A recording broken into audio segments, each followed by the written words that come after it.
نحمده ونصلي على رسوله الكريم اما بعد۔ حضرت ابو سعید اور حضرت جابر رضی اللہ تعالی عنہما سے مروی ہے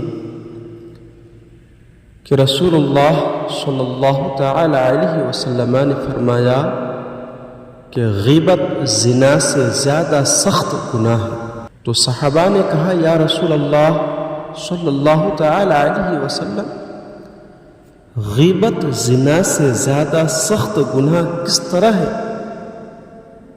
تو رسول اللہ صلی اللہ علیہ وسلم نے فرمایا کہ آدمی زنا کرتا ہے پھر توبہ کر لیتا ہے تو اللہ تعالیٰ اس کی توبہ قبول فرما کر اس کو بخش دیتا ہے، لیکن غیبت کرنے والے کو اللہ تعالیٰ اس وقت تک نہیں بخشے گا جب تک اس کو وہ شخص معاف نہ کر دے جس کی اس نے غیبت کی ہے۔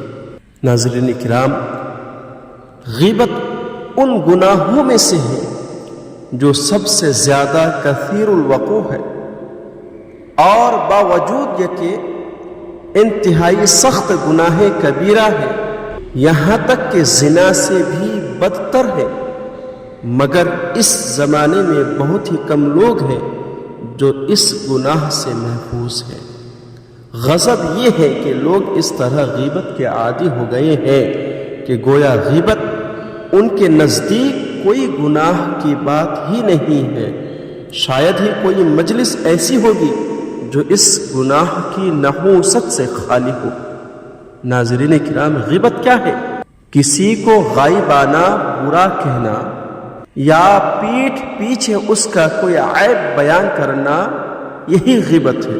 ایک حدیث پاک میں ہے، خود حضور اکرم صلی اللہ تعالی علیہ وسلم نے صحابہ سے فرمایا، کیا تم لوگ جانتے ہو کہ غیبت کیا چیز ہے؟ صحابہ نے کہا، اللہ اور اس کے رسول زیادہ جاننے والے ہیں۔ رسول اللہ صلی اللہ تعالی علیہ وسلم نے فرمایا، تمہارا اپنے دینی بھائی کی ان باتوں کو بیان کرنا جن کو وہ ناپسند سمجھتا ہے، یہی غیبت ہے۔ صحابہ نے کہا کہ یہ بتائیے کہ اگر میرے دینی بھائی میں واقعی وہ باتیں موجود ہو تو کیا ان باتوں کو کہنا بھی غیبت ہوگی؟